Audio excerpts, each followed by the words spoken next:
দেখুন বন্ধুরা, গতকাল রাত্রে অনেকেরই প্রোফাইলে স্যার সাম ইস্যু নামে একটা ইস্যু দিয়ে দিয়েছে।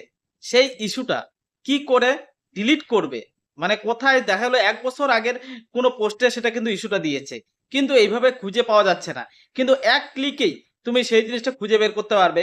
অবশ্যই সেটা আমি স্ক্রিন রেকর্ডিং এর মাধ্যমে সবাইকে দেখাচ্ছি।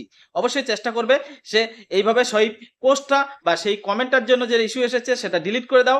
তারপরে লাইভ করো, তারপরে হচ্ছে মনে করো যে রেগুলার পোস্ট করো নিয়মিত, তাহলেই দেখবে সেই ইস্যুটা কেটে যাবে।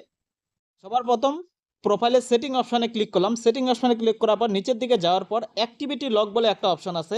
দেখো অ্যাক্টিভিটি লক নিচের দিকে আসবে, ওই যে অ্যাক্টিভিটি লক একটা অপশান আছে। অ্যাক্টিভিটি লগে আসলাম, আসার পরে পাবলিক পোস্ট, যদি পোস্টের জন্য ইস্যু এসে থাকে পাবলিক পোস্টে ক্লিক করব। করার পরে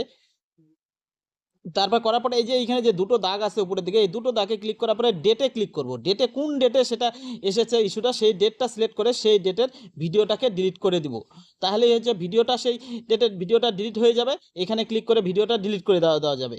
আর এরপরে যদি কোনো কমেন্টের জন্য কোনো ইস্যু এসে থাকে, তাহলে সাইটে যাওয়ার পরে এখানে ইওর কমেন্টস বলে একটা জায়গা আছে, সেকশন আছে। ইওর কমেন্টসে আসবো, এই যে ইওর কমেন্টসে আসার পরে দেখো সেখানেও সেম কেস, ওই যে দুটো দাগের ওখানে ক্লিক করে ডেটে সিলেকশন করব।